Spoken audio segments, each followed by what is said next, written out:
All right, folks, good afternoon, good evening, good morning, wherever in the world you are. The time zone thing is still, it's always been operative. Right, so in this session, we have 3 speakers, and we'll take them in the order of the program. We're going to start with Hoang Minh Uyen. She'll speak first, then Pradip Baksi and Marcello Musto. We keep to time, although the end time is, I suppose, we want to get home for dinner, or some people want to have breakfast or something. We'll try and keep to time for the end, but we have a bit of space. Sally Uyen is talking on, the title of her paper is Social Reproduction and the Division of Labour. And yeah, welcome to the conference. If you could turn on your microphone. We give the room to you. Yes. Okay. Thank you, John. Okay. So before I present my talk, let's take a look at some picture that I have collected. This is the picture about a movement in 1973 called Wages for Housework, promoted by Silvia Federici. She asked all the women to join the movement to ask for wages, ask for the recognition of women in the heavy jobs. And this movement read everywhere in the newspaper at that time. It's very popular. And they have a very wonderful slogan from Federici. They say it is love, we say it is unwages work.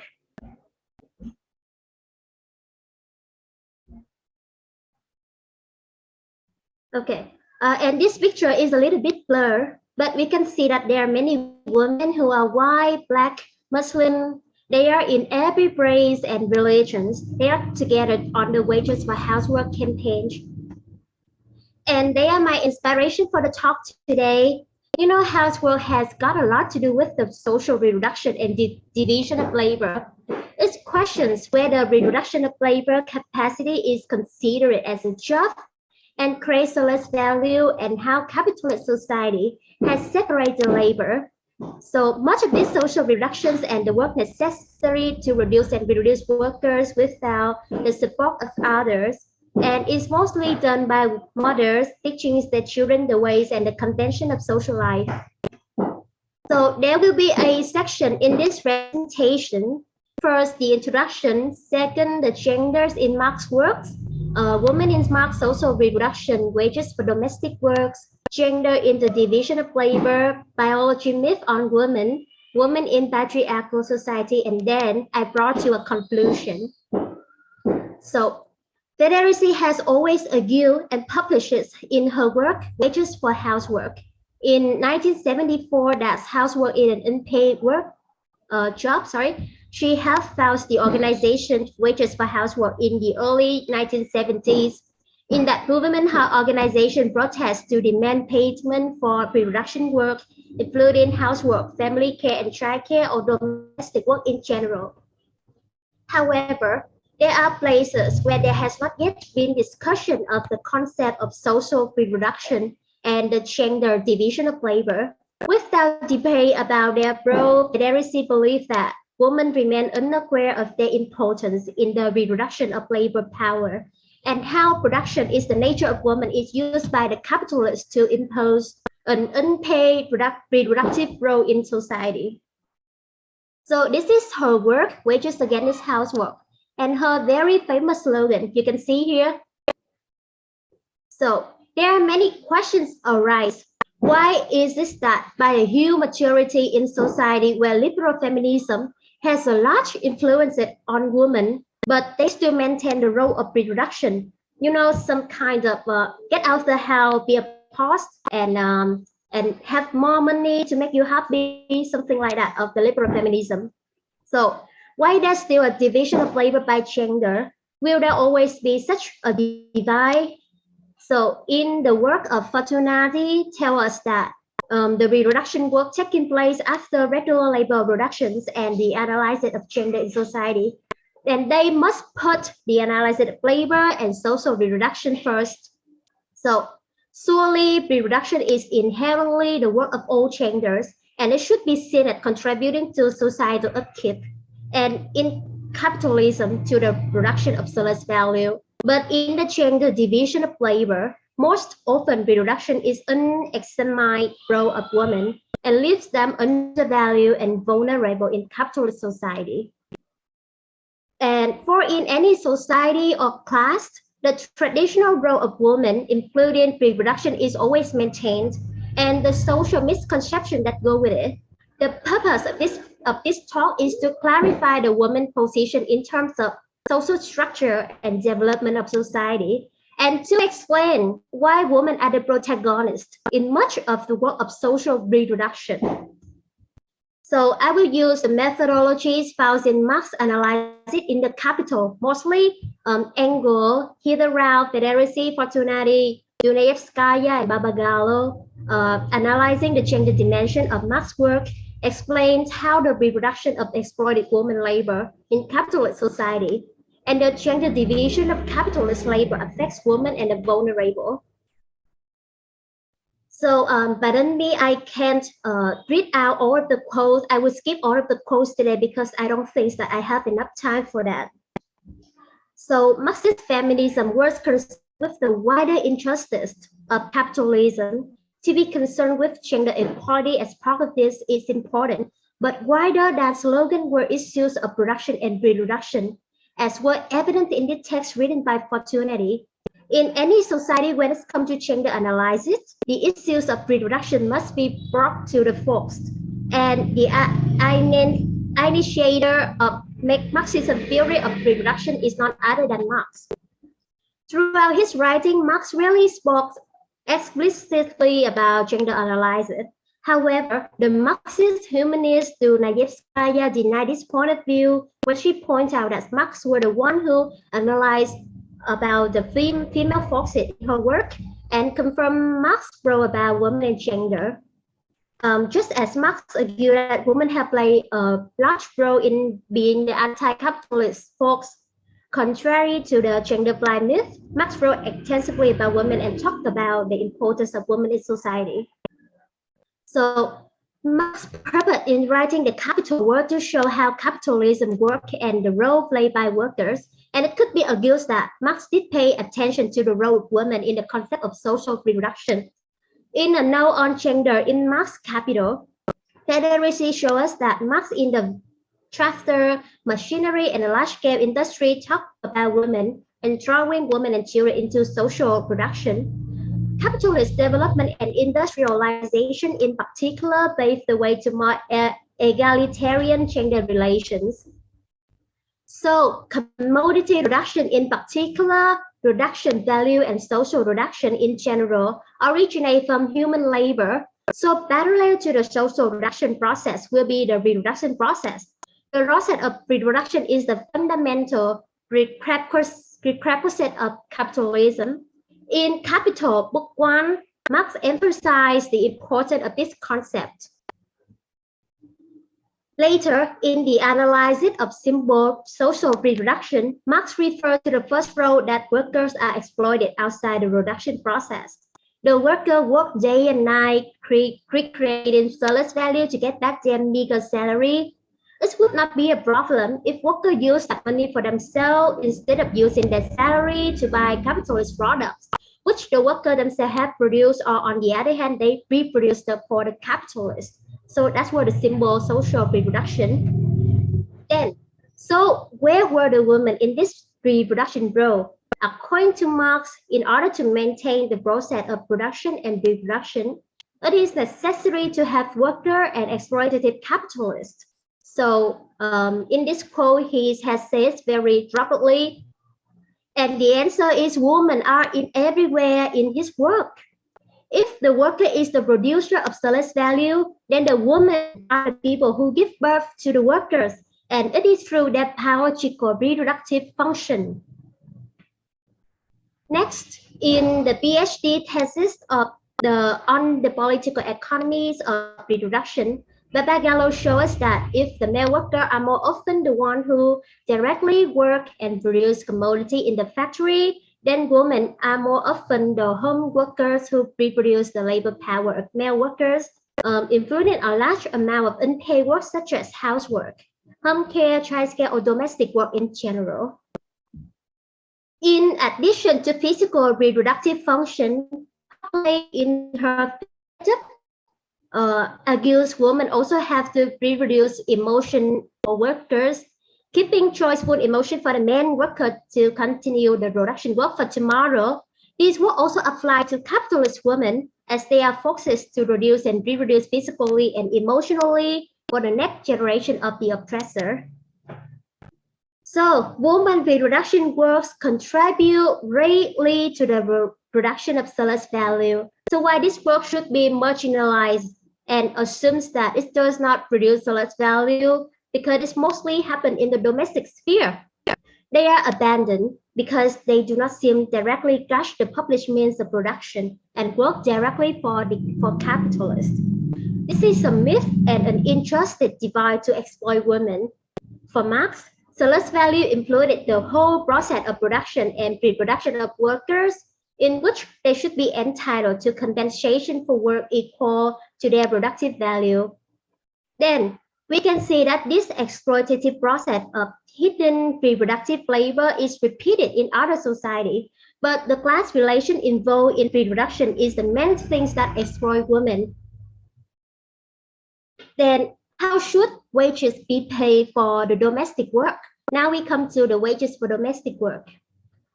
After understanding the concept of reproduction as well as the reproductive labor that is done mostly by women, we should think again how the payment and recognize it reproduction might actually work.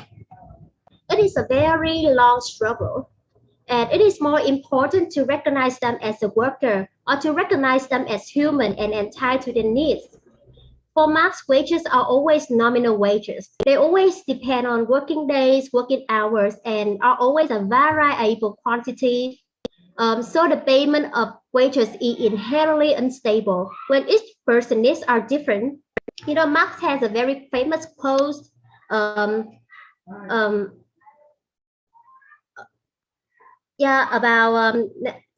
don't remember. Sorry. Okay.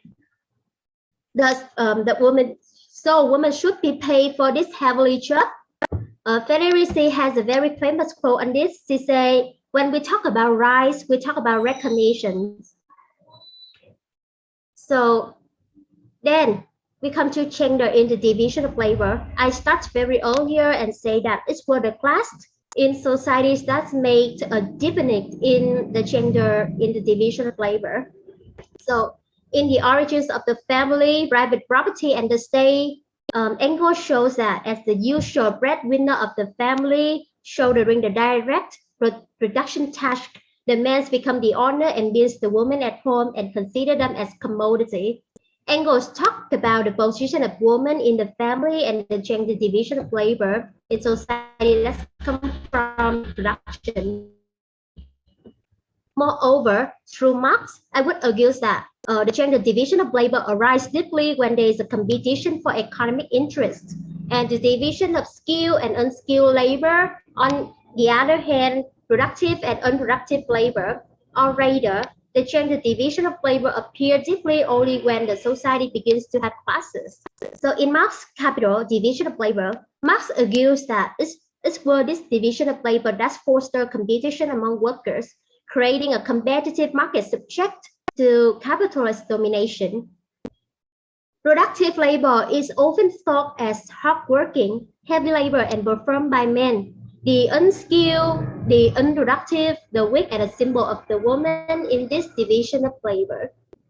They are easily excluded from the society because they have no experience, no vocational training, and no education. In Marx's Ethnological Notebooks, he tells us that in this archaic society, women perform jobs related to economic production, and there were economic competition with men. So the division of labor has existed for a very long time, even if it's a patriarchal society when men have control. However, the conflict only occurs and the gender division of labor begins when the capitalist society wants to reduce the wages of the weak society. Women in the capitalist society class society were brought into the group of unproductive and weak laborer, and since then the gender division of labor has formed, deepening the division of labor in gender and empower the patriarchal society to control women. Moreover, Angel shows us that capitalist societies give control of women's sex and reproduction to men that have led to widespread historical and enduring subjugation of the female sex in class society.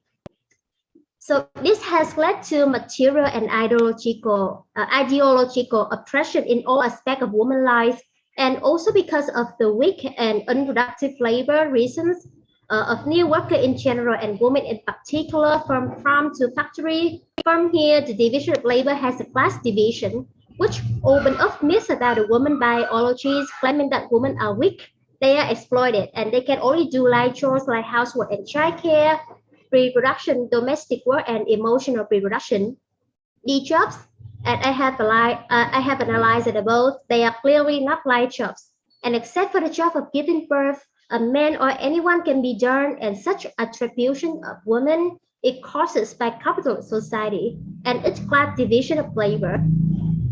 In addition to giving birth, which only women can do, nothing suggests that women are responsible only for the above light jobs. However, can women who are very often and always considered to be unproductive labor ever escape from the exploitation of patriarchal society? Well, things will be different if all the women alongside the workers, including men, start questioning about the gender ideology together, organizing the mass rights, sharing housework, reorganizing childcare. There will be a bright spot like Hero Brown has shown us when Marx writes in his Capital. Although on the one hand, Marx said that women are the shadow of men when participating in labor, on the other hand, he believes that women will achieve gender equality if they participate in labor production. However, the most important things for us right now, I would argue, is our people, especially the workers, should concentrate on and debate for the concept of social reproduction. So in conclusion, we can see that reproduction and housework are really important in terms of social structure and development of society. So are the people who work on them, especially mothers, with that the majority of women or unproductive labor doing these jobs, it would be difficult for productive labor to go back and produce commodities, continue the operation of the capitalist economic system. Moreover, anyone could shoulder the reproduction work and contribute to society's value. Once again, I want to emphasize that the natural division of labor in birth according to biology is not necessarily an opposition. The division of labor according to the sex characteristic of class society is certainly so. Class society make it deeply divided and broke the competition and exploitation between men and women as it is today. So that is my presentation. Thanks for listening. Thank you so much, Sally. Really great presentation. Thank you. And we're going to take questions at the end, so we'll move straight. Thank you for that. We'll move straight to Pradip Baksi. I'm really pleased that you managed to sort out the Zoom and to join us here. This is the first time I've seen you face to face, but we've been corresponding for years now, and pretty much, look, every time I write something that I think is okay, I send it to Pradip and find out what's wrong with it, and he'll send me to rewrite it, and it always is improved. And he also fixes my spelling errors. It's incredible. So I'm honored that you're here. And the topic of his paper is Marx on Nothingness in Buddhism. Pradip, the room is yours.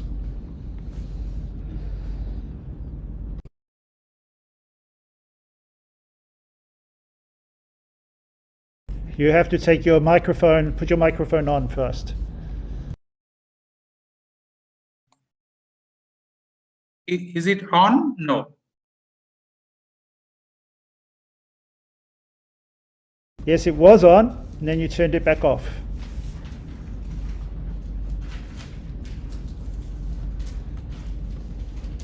You've got to unmute. Mute. That's it. Okay, so I can talk now.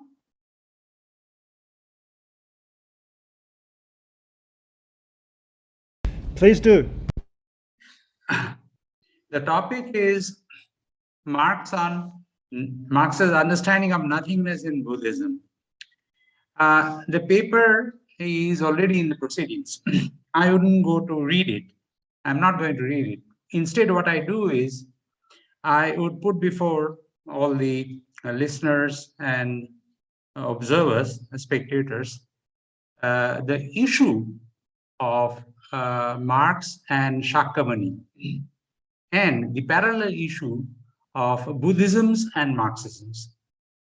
It so happens that on the planet of Earth, many complex societies arose in Eurasia, mostly along the riverine fertile zones first, and then spread gradually to other areas. As complex societies and states evolved, a kind of understanding about human suffering has also evolved. And people started thinking about how to get rid of suffering, how to emancipate people, how to liberate people from suffering. These ideas first came into being or came into operation inside the early ideologies. And early ideologies then in their turn created early dissident ideologies. One of the very early dissident ideologies in Eurasia are the teachings of Shakyamuni, Buddha, which were transformed into various kinds of Buddhisms by his, let's say, supporters, followers, after several hundred years after his death, to be specific. We do not have any text by Shakyamuni, but we do have text by Marx. It so happened that Buddhism spread through West Asia, Central Asia, and had its impact on what is called now a dead ideology of sort of Manichaeanism. Buddhisms are still alive. Manichaeanism maybe somewhere marginally, but not as a mainstream thing. Then Manichaeanism impacted the Abrahamic religions in West Asia, particularly Christianity. Christianity, in turn, had its impact on European nationalisms. Nationalisms, a part of nationalism became liberalism. Critique of liberalism evolved as socialism, many socialisms, and one socialism came to be associated with the name of Marx, and subsequent to his death, with many Marxisms. Marxisms are known to be atheistic, irreligious. Marx was irreligious. He had a very concrete and very, let me say, complex attitude to religion. He wanted to study, or rather try to study religion as a social phenomenon. Early atheism sort of tries to confront, but subsequent, more complicated irreligiosity, secularism tries to grapple with, because religion is still alive. Now, it so happens that Shakyamuni Buddha never wanted to found a religion. Followers made it a religion. I don't know if there is any proof that Marx wanted to found an ideology. I think he was always against speculation, against utopias. He was for both testing what is out there and then arguing based on logic, and he used all kinds of logics so that were available to him. In this manner, initially, the start of Buddha and Shakyamuni and the beginning of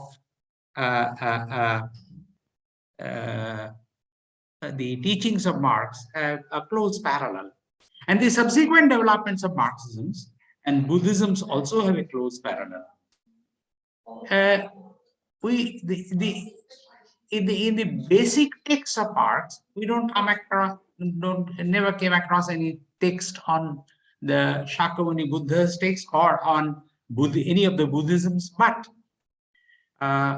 in two of his letters, he uses a concept of Mahayana Buddhism, which went from India through North Tibet, China, and then from there, the Russians studied it, the Mongols and the Germans studied it. One of Marx's close friends, very close friend indeed, in the Doctrine Club, Kweppen, wrote 2-volume book on Buddhisms, Northern Buddhisms, and he made a gift of it to Karl, and he read it, and from that he collected this concept of what he called nothingness in English. He wrote those 2 letters in English, incidentally, to his daughter and to one of his cousin, who was also a member of the International Working Men's Association from Holland.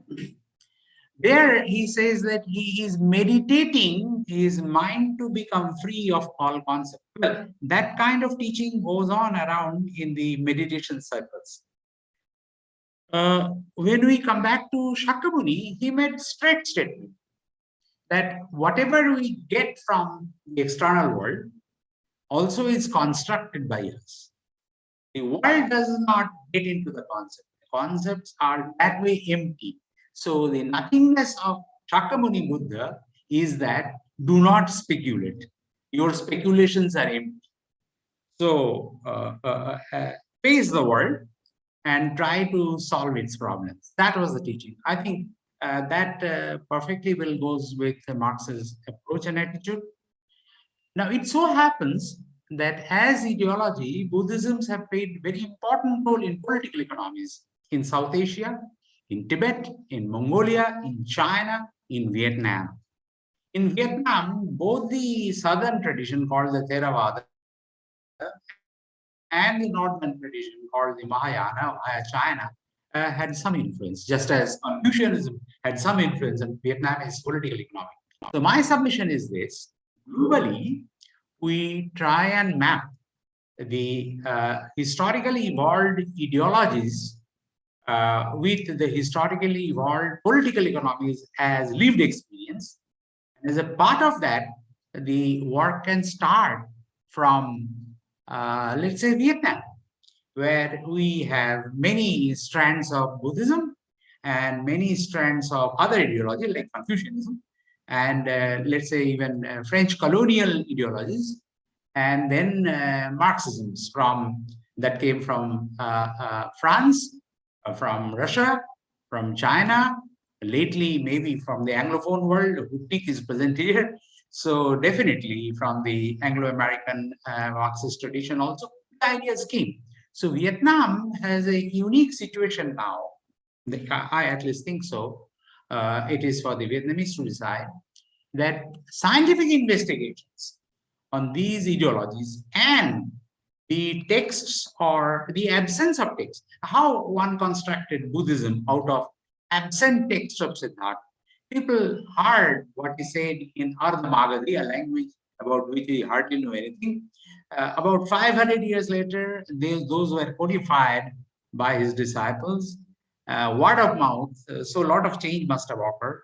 In Marx's case, we have his text, but with a lot of commentaries that put many things into his mouth or rather around him, which were not there in him. So these are very interesting issues for human civilization to investigate, to find out our future course of evolution, or rather trajectories, or to devise policies. Just as my previous speaker was speaking about wages of household work, in this area, I would like to say, I'd like to point out that wage, the part Marx wanted to write 6 treatises in political economy. The treatise on wages was never written. There are chapters in Capital Volume 1, several chapters and sub-chapters indeed, but he clearly mentions there that it will need a separate treatise, a separate book. That separate book never came out.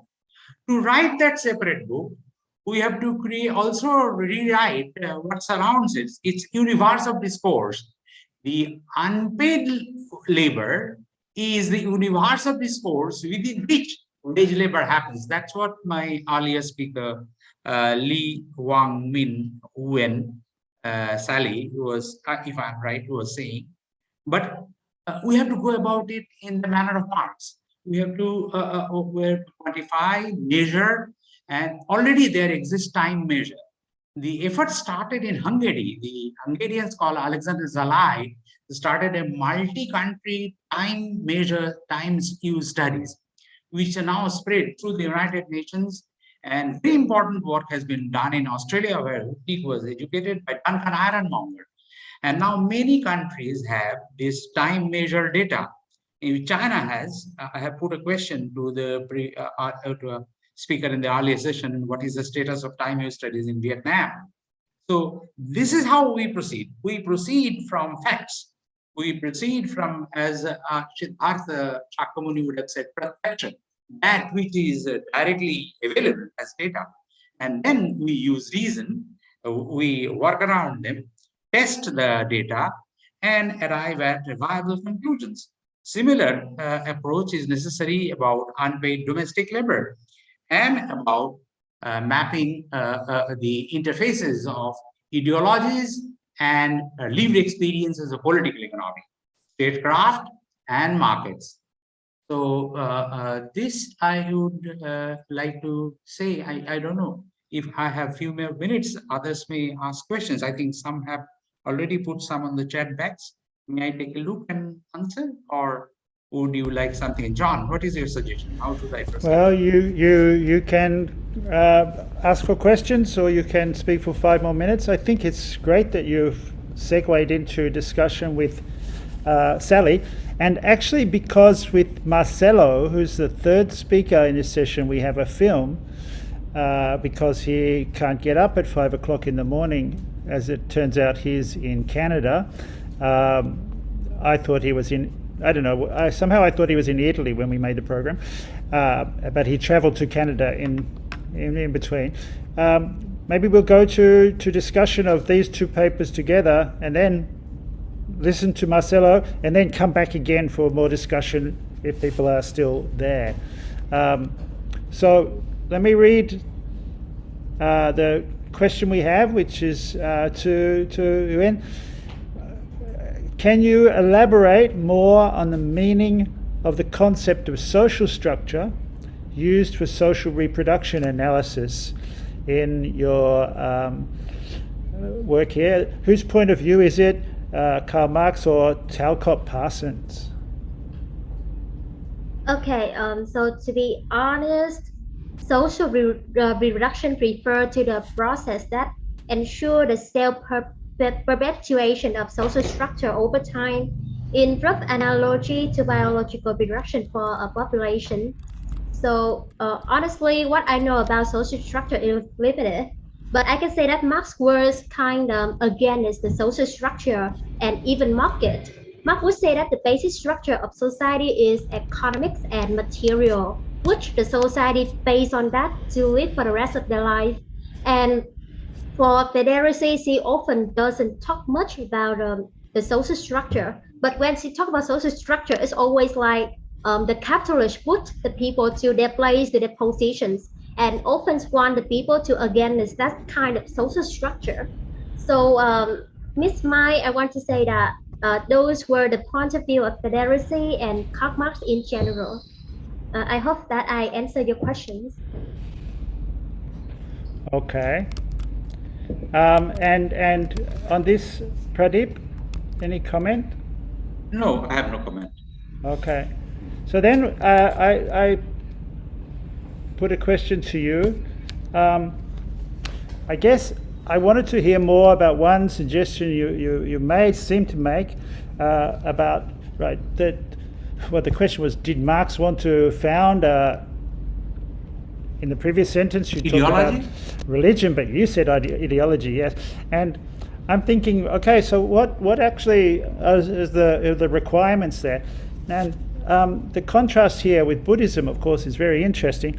And Buddhism has no text, Marx has a text, even though there are many people, as you say, have written things around it and put words into his mouth, as no doubt the followers of Buddhism have put into, but there's not a founding text. Does that really have any significance for you?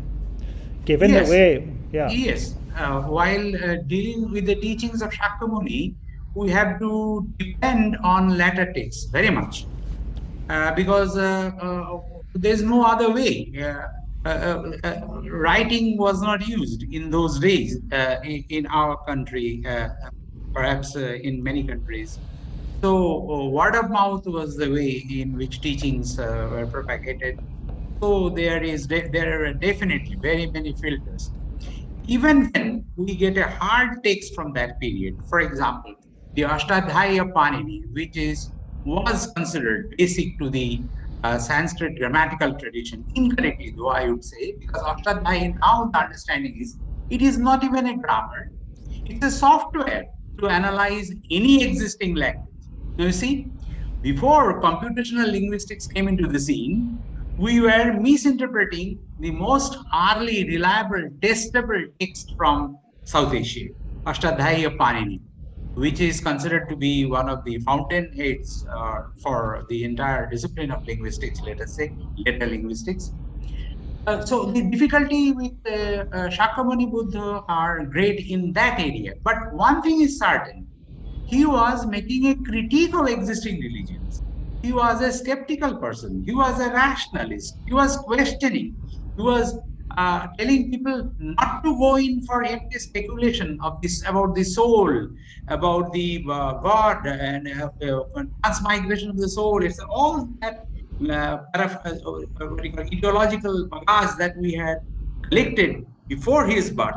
He was questioning and asking his disciples not to go for that. Somewhat similar in the way Marx was telling his friends and people around him not to go for the utopias and dystopias, not to speculate, go by facts, take science by the hand, or rather, to practice science.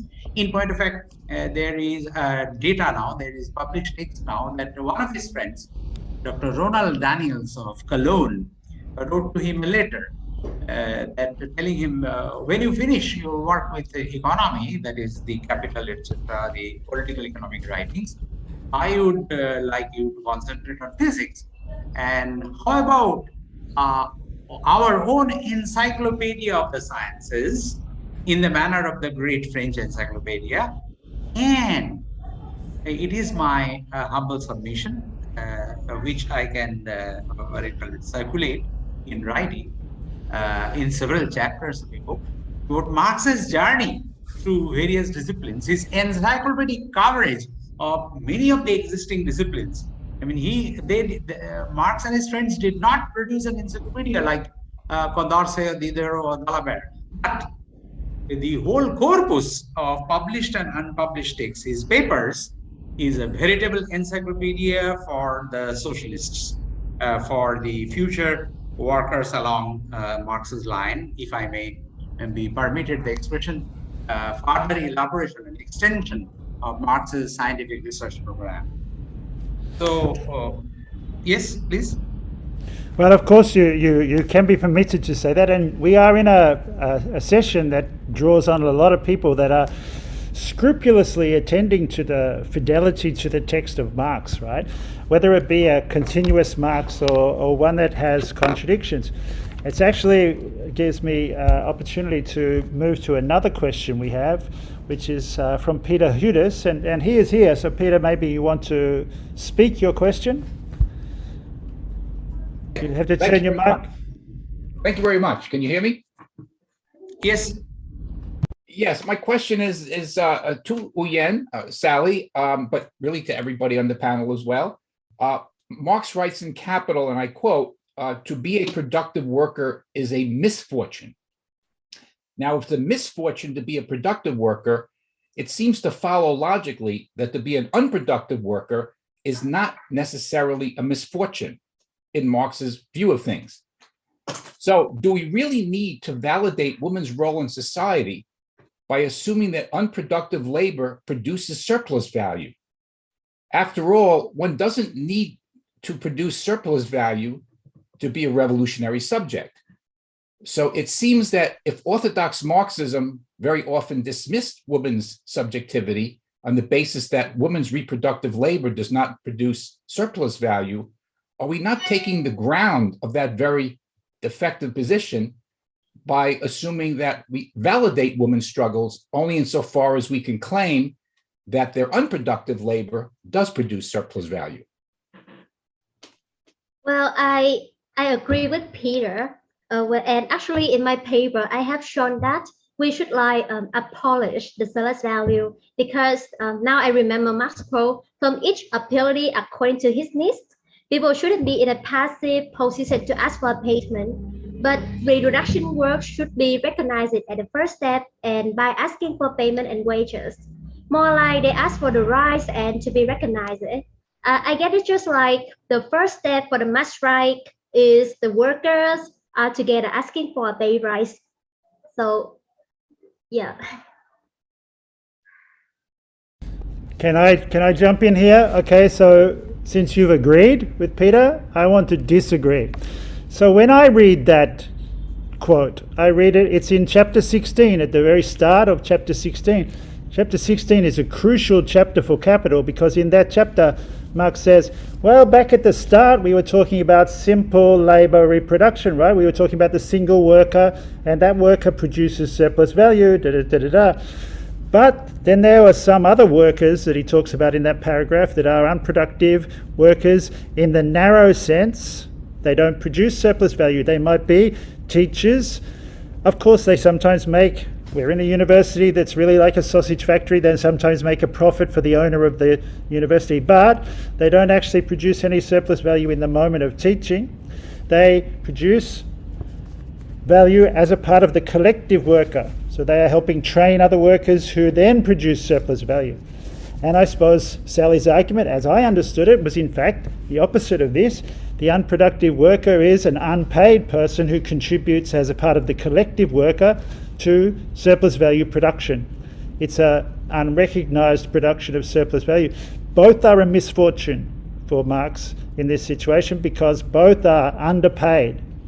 One is more exploited in the home via the male dominance of the home, patriarchy and so on. The other one is exploited by the bosses, whether they're employed as men or women in the workforce, right? So there's the thing about that chapter 16 is that he's reversing or expanding or having both the dialectical understanding of the labor theory of value, not just the individual cell of the commodity producer immediately with the commodity, but the society as a whole, right? Both there. Pradip, you wanted to come in. Yeah, I noticed that there is a remarkable coincidence in the underpayment of the wage labor. Approximately, the calculation goes, approximately he gets about 1/3 of what he produces to maintain him or her. The labor in the market, worker in the market, 2/3 goes out. He is not or she is not paid 2/3. So this 1/3 business strikes a very interesting chord. There is an interesting study. Again, I come back to Australia. There is the article, I can send you the references in writing, an article by Bringing Up Bobby and Betty, that is child rearing practice. Duncan Ironmonger writes that of the gross domestic product of Australia, the child rearing part is 2/3, of which hardly any amount is paid. So if I extrapolate this data to the globe, till date, the area of wage labor is 1/3 of human labor. 2/3 of human labor is unpaid. And that is why we have so many Taj Mahals, skyscrapers, gunboats, and destroyers, and 70-odd countries. Several hundred military bases. That is produced because we don't pay. We don't pay. We get unpaid labor to create this edifice of magnificent civilizations from the pyramids of Giza right up to our time, the satellites. Peter, Any come back? Or Sally? Well, that's a very interesting point you raised, John. And in general, I agree with you. That is, when I said it's not necessarily a misfortune, that means I wasn't suggesting that it's not a misfortune. It's a terrible misfortune to be adding to the overall value of society and not to be paid anything through your domestic labor of women. I mean, so that is a misfortune. But my point really is, do we need to assume that unproductive labor necessarily directly produces surplus value in order to validate women's subjectivity? I guess I worry that reeks of a kind of class reductionism. May I? Sure, go on. Pradip, go on. He's right. Marx was hardly paid for his labor. He was an unpaid labor, lifetime's unpaid labor. Now, it so happens that there were companies and there are companies now who bring out his work and earn profit by selling those books or DVDs or whatever the case may be nowadays, or even by putting them online, sometimes withdrawing the rights of others to his text, though he is outside of copyright period. So others are getting some value out of it, but he was hardly ever paid anything by those for whom he worked. One second, this is personal. For a large part of my life, very large part of my life, I work without wages. Though I don't hardly ever do the domestic work that Sally is talking about, very little part of it maybe. But I'm maintained by the wage labor and wageless labor of my wife. So, but I go on writing, I go on reading. So whatever I produce is outside of the market. But then it is a very fortunate situation. I think Marx was very happy doing what he was doing, and I am very happy. Siddhartha, take Shakyamuni Buddha, who paid him anything? But he was very happy what he was doing. It was unpaid labor, totally unpaid labor. So unpaid labor has many dimensions, and unpaid laborers are socially useful labor. Not everything of that labor can be paid, but measurement is a must, and measurement has started. And measurement will further enrich the science of critique of political economy. Wonderful. I'm not going to take any further discussion on this because we've got Marcello's film. He's very sorry he can't join us, but he has taken the trouble to record, and I know he took a couple of goes at it, I think, a video which is very fresh and really right on topic. So I'm going to move straight into that and see you at the end of that. Okay. Let me know if the sound doesn't work or something, but I think it's all going to be fine.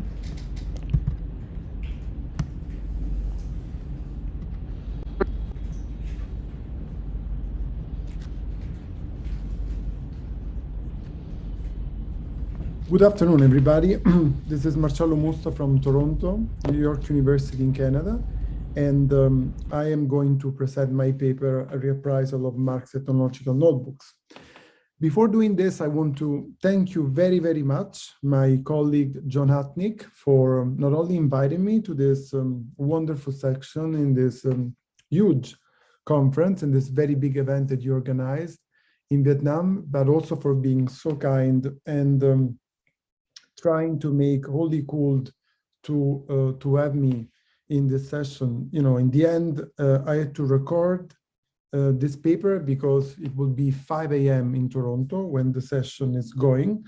But I'm sure that my panelists, who I greet, you know, I know Pradip Baksi, for example, will be able to use my note to discuss and to debate in the QA with your other colleagues and questions. So thank you very much to everybody. I'm talking about the Anthropological Notebooks of Marx today, but before going there, I would like to speak a little bit more about the late Marx, the last years of Marx's life, which is the topic of a book that I published recently for Stanford University Press. Why? I'm doing this because this late Marx, this last years of Marx's intellectual development have been ignored for many decades. Many people, many scholars believe that there were no writings at all, that Marx had left nothing, that Marx had done almost nothing during this last decade of his life, basically until between the end of the experience of the First International in 1872 and the year in which Marx died, 1883. So actually later we discovered, thanks to the new editions of Marx, Marx Engels Gesamtausgabe, that there are many manuscripts, many notes that Marx left, that he wrote in this period. And I'm gonna speak about one of the most important of this, fragmentary notes left by Marx, that are the so-called ethnological notebooks, the so-called anthropological notebooks. I will return to this in a couple of minutes. First, I want to mention that this kind of Marx has been underrated compared to other Marxes. For example, the Marx of the early philosophical writings, alienation, for all the reasons that have been debated many times in the historiography of Marxism, the relevance of category like alienated labor, the spirit, the zeitgeist of Europe after World War II, etc. But I will also say that there is a high level of complexity, as I will try to explain soon, in these notes left by the late Marx, in this fragmentary, uncompleted draft that he wrote for himself. And the ethnological notebooks, the anthropological notebooks are a part of this. So what is the core of my recent book, The Last Years of Karl Marx, is that these notes, these thoughts that Marx was able to elaborate in this period are actually the most contemporary and useful contributions for us today that Marx can offer, because they touch crucial topics of importance for our times. Among them, migration, gender emancipation. I will try to talk about this briefly soon.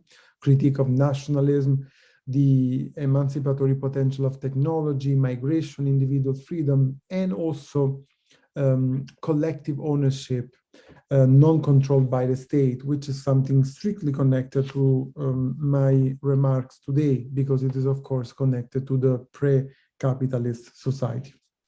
So in this period in which Marx is trying, without success, to complete the second volume of Capital, and we always know that there are four big reasons for the incompleteness of his masterpiece: the misery, health issues, the rigor of his method of his work, and also the scale of his research project.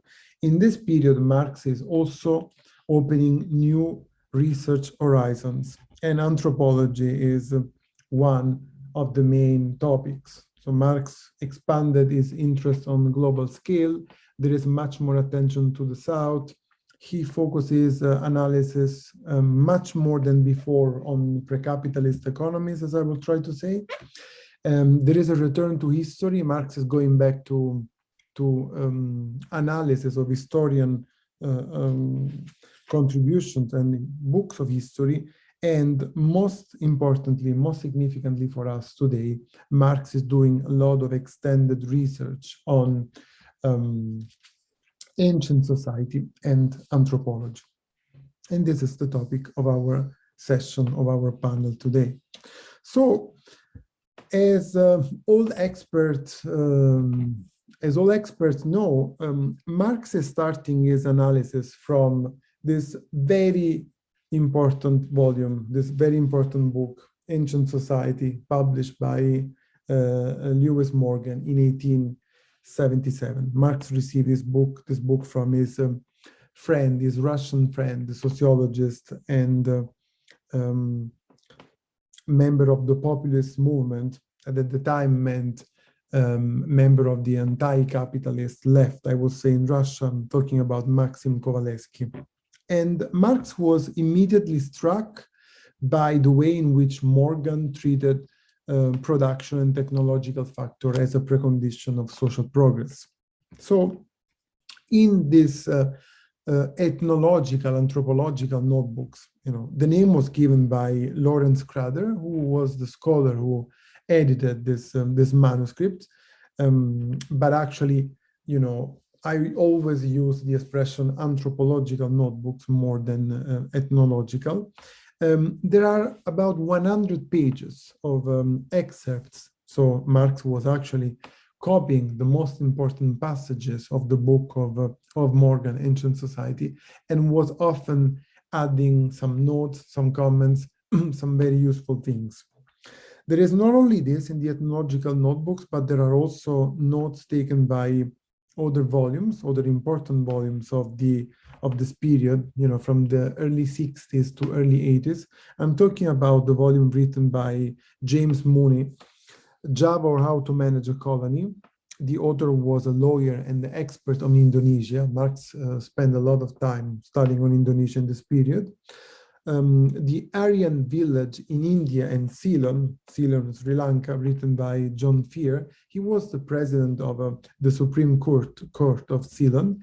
And then also the book written by the historian Henry Maine, the British historian Henry Maine, Lecture on the Early History of Institutions, published in 1975. There are 100 pages more that Marx took with this usual method of copying the most important passages of this book. So the ethnological notebooks are more or less 200 pages of very condensed notes took by Marx.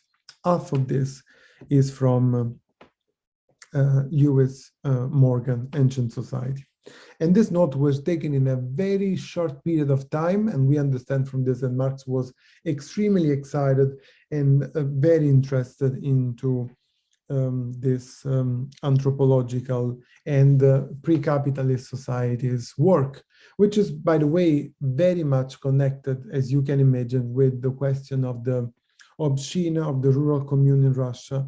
That is a political question that arrived to Marx in this period from Berat Zasurovich just at the time he had completed his studies on ancient society and history. So very interesting, the fact that political issues and theoretical studies are connected also by mere accident in this period of Marx's life. So, as Marx experts know, he had already studied history.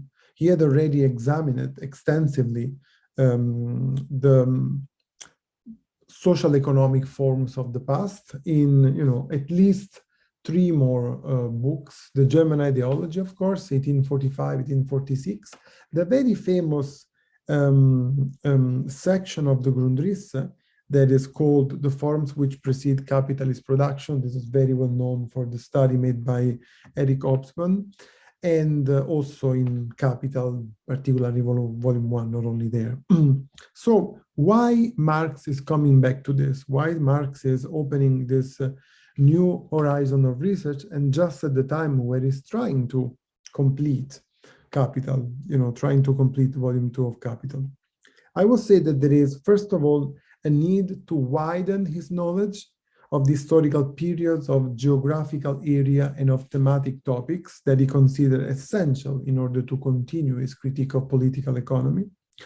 Then this work will have enabled him to acquire specific information about the social characteristic and the institution of the remote past. I'm thinking about information that he could not get when he was working on history in the 40s, in the 50s, in the 60s, in the German Ideology, Grundrisse, and Capital that I just mentioned. And also, Marx wanted to acquaint with the latest theories advanced by the most eminent contemporary scholars, which was always an important question, an important thing for Marx.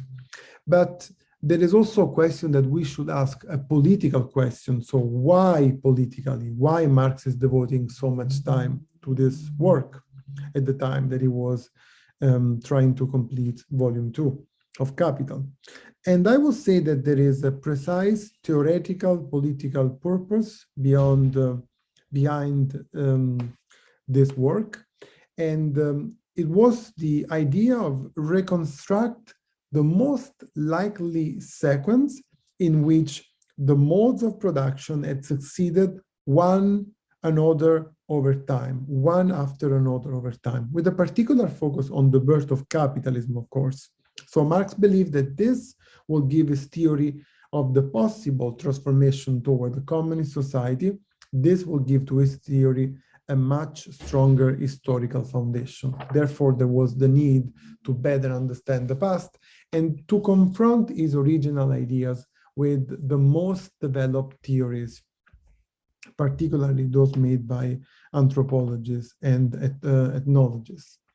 So very quickly, what is in these notebooks? What do we find in the ethnological notebooks? I will say that we find notes on prehistory, very interesting notes on prehistory. We find a lot of observation about the development of family bonds. I will return to this very quickly.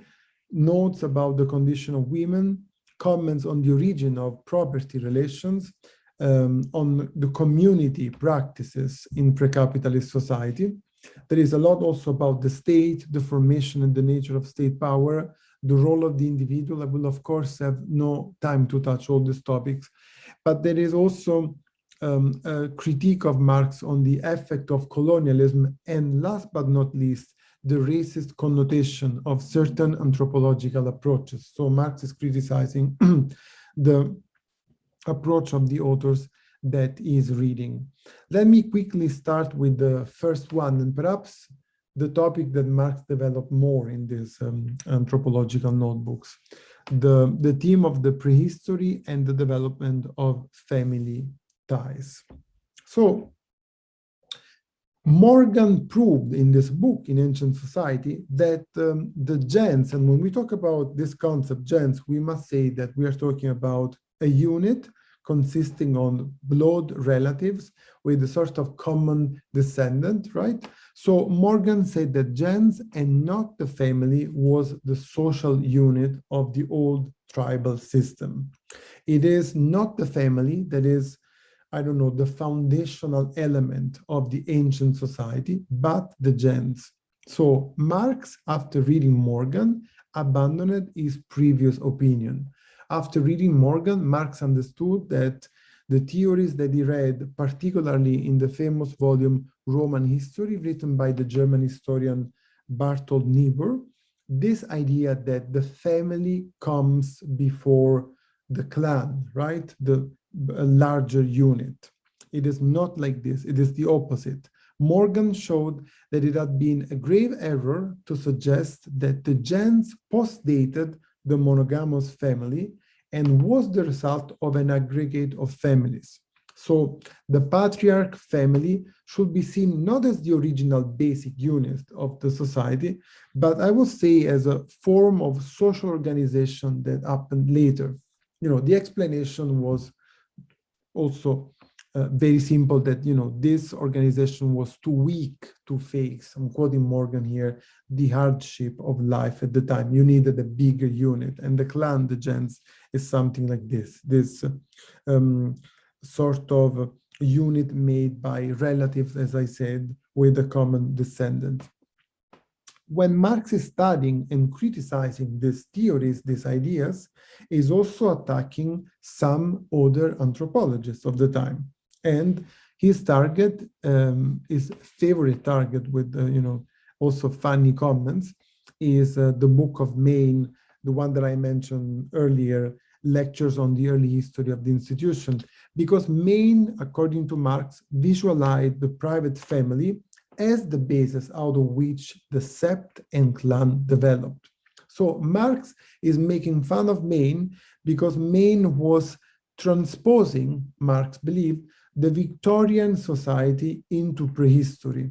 This is the usual idea that Marx also criticized in other writings, the ideas that Robinson Crusoe, the idea of the individual of capitalist society, of bourgeois society, that this authors, political economists in the earlier critique, like anthropologists now, are not able to see in a different way. So there is only one way to represent the individual and the families. Marx called this inanities. So Maine is writing inanities.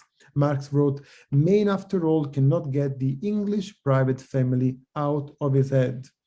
And he is also criticizing fear with, a funny, nice expression. He said, the us fear, the us bases everything on private family. So Marx is also interested in learning from Morgan useful aspect of the original meaning of the family. And here I would like to make a quotation, because Morgan gave Marx, I would like, extra food for thought with his remark on the concept of family, because in the original meaning, the word family, which has the same root of famulus or servant, had, according to Morgan, I'm quoting, no relation to the married pair or their children, but to the body of slaves and servants who labored for his maintenance and were under the power of the pater familias. So Marx is stopping here. The notes taken from ancient society, and is writing himself. The modern family constrains the germ not only of servitus, slavery, but also serfdom, since it contains from the beginning a relation to service for agriculture. It contains in miniature all the antagonism within itself, which are later broadly developed in society and its state. The monogamous family presupposes, in order to have an existence separated from the others, a domestic class that was everywhere directly constituted by slaves. So this is very interesting for Marx, and it is going to represent another significant point of advancement in his understanding of family, pre-capitalist society, etc. I don't have the time to develop this as I would like to, but it is also relevant to make a distinction between these notes of Marx and the text that was published by Engels 1 year after Marx died. In 1884, as it is known, Engels published The Origin of the Family, Private Property, and the State. Engels said this was a sort of fulfillment of a behest for Marx, right? And in this text, Engels is talking about monogamy, and Engels wrote that monogamy represented, I'm quoting, the subjection of one sex by the other as the proclamation of a conflict between the sexes, hitherto unknown throughout preceding history. In an old manuscript of 1846, Marx was writing about the first division of labor is that between men and women for child breeding. The manuscript is, of course, the one that we know, German ideology. And today I can add the first class antithesis which appeared in history coincide with the development of the antagonism between men and women in monogamian marriage. And Engels continues like this. Well, Engels' thesis posited an overly schematic relationship, in my opinion, between the economic conflict and gender oppression, and this was absent in Marx. This was absent in this fragmentary and highly intricate notes that we read today, the ethnological notebooks, the anthropological notebooks. Going back to this question of gender relations, I must say that Marx is also fascinated by some notes made by Morgan and critique of the pre-Greek ancient society, of the post-Greek ancient society, because before this, they were a more progressive society in respect to the treatment and the behavior of women. So there is a very sharp critique of the ancient Greece. Morgan had a very negative assessment of the Greek social model, and he wrote, and Marx is copying this, Greek remain barbarians in their treatment of women, at the height of their civilization. Their education was superficial. The inferiority inculcated as a principle upon them until it came to be accepted as a fact by women themselves. Moreover, there was a principle of studied selfishness among the males, tending to lessen the appreciation of women scarcely found among savages. So there is a comparison, and the past is favorable. And Marx is adding an acute observation. This is Marx writing: the condition of the goddesses on Olympus is a reminder of the position of women, once freer and more influential. And then Marx wrote, Juno, greedy for power, the goddess of wisdom, springs from the head of Zeus. So there is a lot of work that Marx is doing in this period. He's also reading the book of Johann Bachofen, Matriarchy, published in 1861. And there is a lot of this recently also in a chapter written by Heather Brown in a recent book that I edited, The Marx Revival, for Cambridge University Press. Another topic that I mentioned before that we can find in these ethnological notebooks is the origin of property relation. So Morgan gave to Marx another important question and new angle to discuss this question of the origin of property relation. Morgan argued that the rights of wealth, of rank, and of official position had prevailed for thousands of years over justice and intelligence. So wealth and rank is prevailing on justice, is prevailing on intelligence, right? So the privileged classes were burdensome. And Marx was very interested in a passage, one of the final passages actually of the Ancient Society, that I would like to read here. It's very short. Since the advent of civilization, the outgrowth of property has been so immense, its forms so diversified, its uses so expanding, and its management so intelligent in the interest of its owners, that it has become, on the part of the people, an unmanageable power. So the human mind stands bewildered in the presence of his own creation. The time will come, nevertheless, this is the most important part, when human intelligence will rise to the mastery over property and define the relations of the state to property it protects, as well as the obligation and the limits of the right of its owners. The interests of society are paramount to individual interests, and the two must be brought into just and harmonious relations. So the interest of the society is strictly connected with the interest of the individual and vice versa, the same. So Marx is basically refusing here, with the help of Morgan, that the final destiny of mankind was this mere pursuit of wealth, of the riches, right? So bourgeois society is a transitory stage. This is the political conclusion that Marx is taking from this.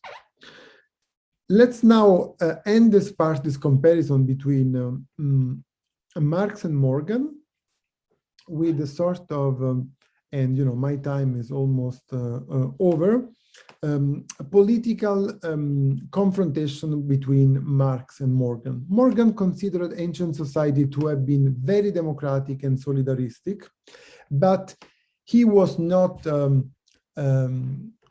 militant. He was not interested in politics like Marx, and it just limited itself to a declaration of optimism about the progress of humanity, but without invoking the necessity of political struggle. As we all know, on the contrary, Marx did not envisage a socialist revival of the myth of the noble savage. So Marx is not a nouvelle Rousseau.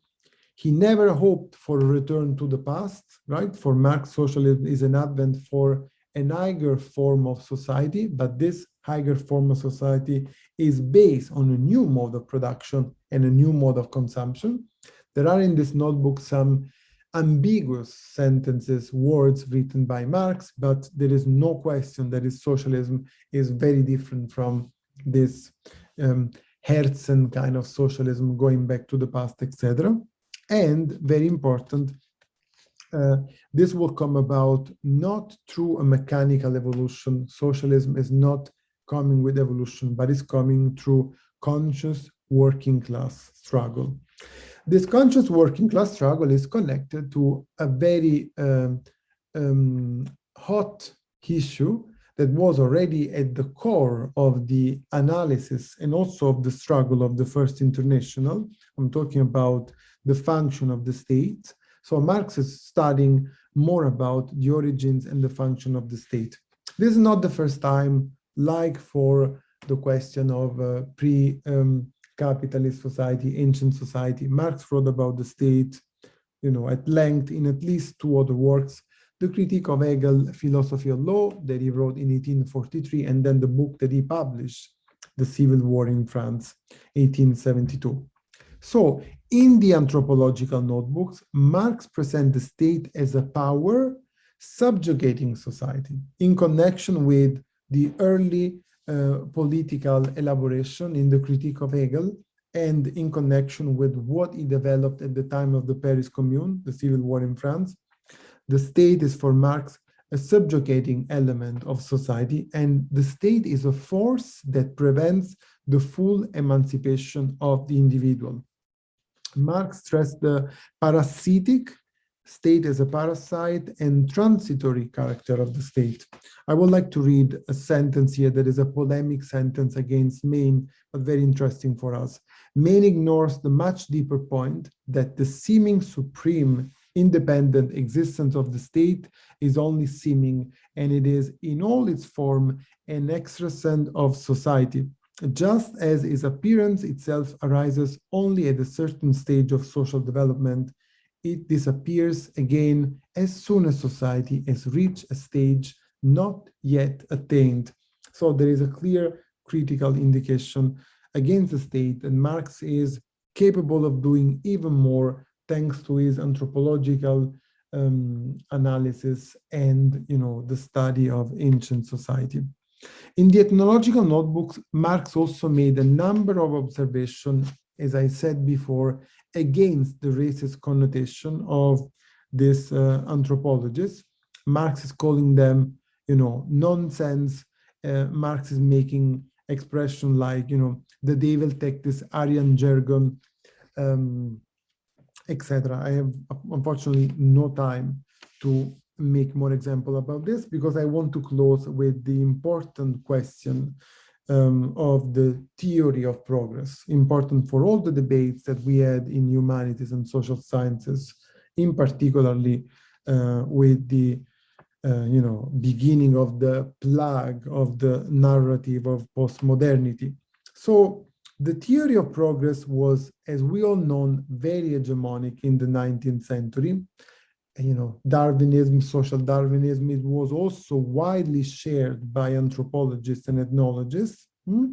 This idea that events will follow a pre-given course because of factors that were, different, external to human action, to human agency. And there is this idea that history is a rigid sequence of stages, and the capitalist world is a final destination, is the sole possible destination of history. This is also something that entered in the labor movement. Of course, the labor movement is not exterior to the ideology of the time. As we all know, the Second International took this approach. The only difference is that there is a final theory of progress that is connected to the collapse of capitalist system and then to the arrival of socialism.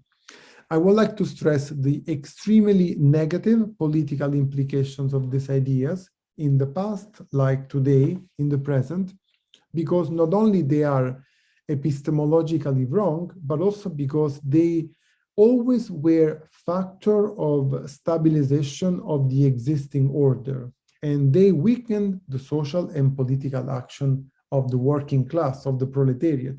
There is less activism, less necessary, sometimes strong, even violent struggles for the political parties, like of social movement, like trade unions, if we believe that socialism is coming automatically because of this rigid sequence of stages that history has prepared for us, right? So Marx rejected all these calls, and Marx rejected this one-way historicism, and actually he preserved his interpretation of complex, flexible, and I also would say variegated conception of history.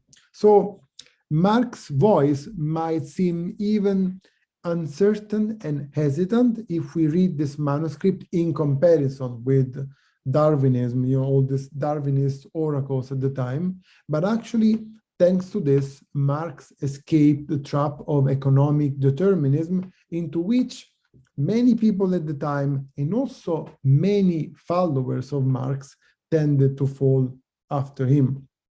So Marx preserved with this effort to reconstruct the complexity of history, I'm talking about the passages from antiquity to capitalism, and from the anthropological studies that he read and summarized in this period, once again, 1880, 1881, he drew confirmation, thanks to anthropology, thanks to Morgan, etc., he drew confirmation that human progress had proceeded more quickly in epochs when the sources of subsistence were expanding from the birth of agriculture on. And most importantly, and I want to end my presentation with this, Marx spurned any rigid linking of social changes to economic transformations alone. History, the development of history, cannot be understood only on the base of economics, even though we know that is the most relevant factor. Instead, Marx highlighted the specificity of historical conditions, the multiple possibilities that the passing of time offered, and always, this is essential for Marx, the centrality of human intervention in the shaping of reality and the achievement of change. So these were the most important features that Marx elaborated in the final stage of his life. And all this elaboration, all these things that I call new horizons, new ideas, so relevant for us today in times of crisis, in times of a society that is dramatically shaped by the inequality of capitalism. All these elaborations of Marx were possible thanks to this encounter with the new discipline, with anthropology, with ethnology. And his studies on anthropologies were very important for him. I think that this was important because our session is focused on anthropology and sociology, and I will leave these notes to the comments of my colleagues and to the debates with all the scholars that would like to follow on this. Thank you very much for your attention. Thanks once again for John Hatnick for chairing this panel, and I will continue the discussion with you in the future. Thank you very much. Okay, so unfortunately, Marcello is not here to hear us make any comment about his thing. That he got me to promise to send him the video, so he will hear it in good time. I'll make a critique. Very difficult to, even though he ran over time, very difficult with his sentences. They're nested inside each other, so there wasn't a point at which I could stop it early. We've run on a little bit, but we're not over time yet. We've got quite a few minutes left, 5 or 10 maybe, to chat if we want to. Yeah, there aren't any questions in the chat yet, so I'll open it up to anyone who wants to make any comment really on what we just heard or what we were talking about just before, which I realize we kind of prematurely stopped, but it was getting too exciting, and we can't have that in academia, can we?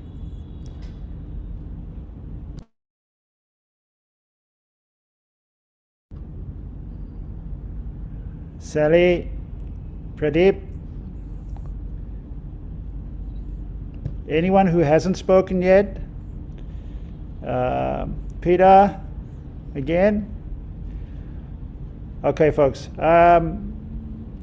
Yeah, it kind of works well as a statement of closing as well. I think, you know, he's paying very close attention to those last years.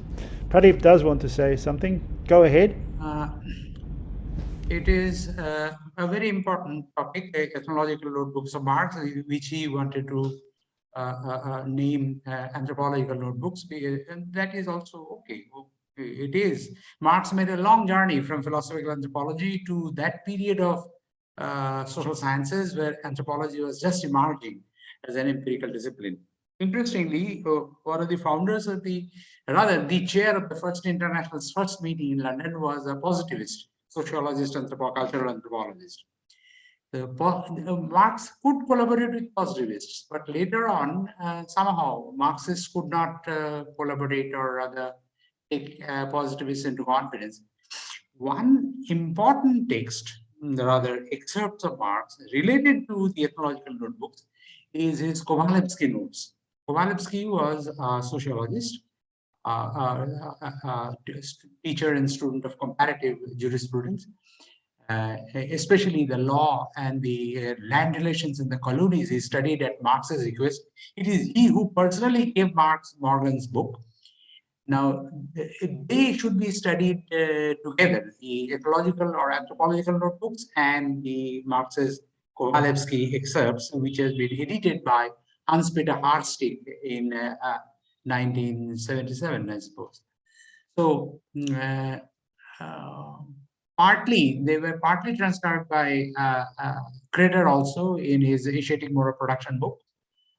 So partly available in English also, but the full text is available only in Russian and in German. The Russians produced a transcription. So that should be studied parallelly. One more point, where Marcello was talking about Engels's study of Marx's Morgan notes. An Asian scholar created Engels's Origin of Family, Private Property, etc. of 1884 into Bengali in 1924 while he was staying in Lausanne, Switzerland. His name is Vinay Kumar Sarkar. He was a positivist, less studied in the social sciences, though he had many texts in English, many important texts in Bengali. So of the phenomena of Bengal positivism, he is considered the last stalwart. Now, his translation or transcreation of Engels' Origin of Private Property is, the heading goes, Paribar Goshti Sampatti, the origin of family, the gens, and private property. And he also makes some critical remarks vis-a-vis Engels while introducing it. He also took a kind of side attack on Lafargue by subtitling it as an economic interpretation of history. So those texts should be studied together. I mean, one doesn't know. One might find important Japanese interventions because in Asia, the Japanese are studying Marx for a longer period than the others because of their association with the social democratic movement. So I think other than Anglophone interventions, Zieber's intervention in Ukraine, in Russian, should be looked into. So these, I have tried to communicate in many places. I can communicate again to John so that he can circulate. So this would be very important to study Marx in integration with others around or of his time. Zieber particularly very important. He was the person to do his first PhD on Marx's political economy. He was, though Ukrainian, he was lived in Switzerland for a long time and studied there. So, and I am sure some Japanese will visit, because in the modern times, the Japanese are studying the Mega, particularly the Mega 2, the political economy part of it, Capital and preparatory books, much more than the others outside Germany. So that's what I wanted to add. That's all. I will endorse that comment about the Japanese, because I taught at Nagoya City University, which is not a big university in Japan. It's the second university in Nagoya, which is the fourth city in Japan. And they had 2 complete sets of the mega. Like, but why? A small little college, it's two complete sets. And I've tried to get them to donate one to us here in Vietnam, but so far with no luck. I'd say the other important thing about the mega is its different sections. Reading Marx's late letters is also super instructive, right? I mean, imagine he's sitting in Algeria, he's sitting in Africa writing about African Algerian land ownership forms and thinking about the 1001 Nights and all sorts of amazing stuff. Well, how could anyone have said for the last 10 years of his life he was not writing 30,000 full script pages of notes, pages of notes, apparently, according to some, yeah. Magnificent stuff. Sally is working on translation into Vietnamese, into Tiếng Viet of Marcello's work, among many other translations, okay, including that of Rosa. And while we're talking about translation and we're kind of ending, I want to put in just a little plug for Peter, who just in a few hours from now, at 10 o'clock tomorrow Vietnam time, so work out where it is, wherever you are, he will give his talk on again, exactly a topic on point, pathways to social development, Rosa Luxemburg's studies on the anthropology and sociology of imperialism. And he's the translator, or the editor of the look up Rosa Luxemburg's books, and you'll see he brought out her teachings on anthropology and yeah. So we look forward to tomorrow morning. We'll start this conversation again, I guess. And I want to thank you for your presentations, Pradip. Great to have met you, and Sally, thank you so much. Good job. And it's a great paper. See it in the proceedings. You've all been sent them. If you haven't been sent them, get in touch and we can get them sent to you. Yeah, I think we'll end it there. Thank you very much, everyone. Good day. One more day to go. And yeah, see you in the morning.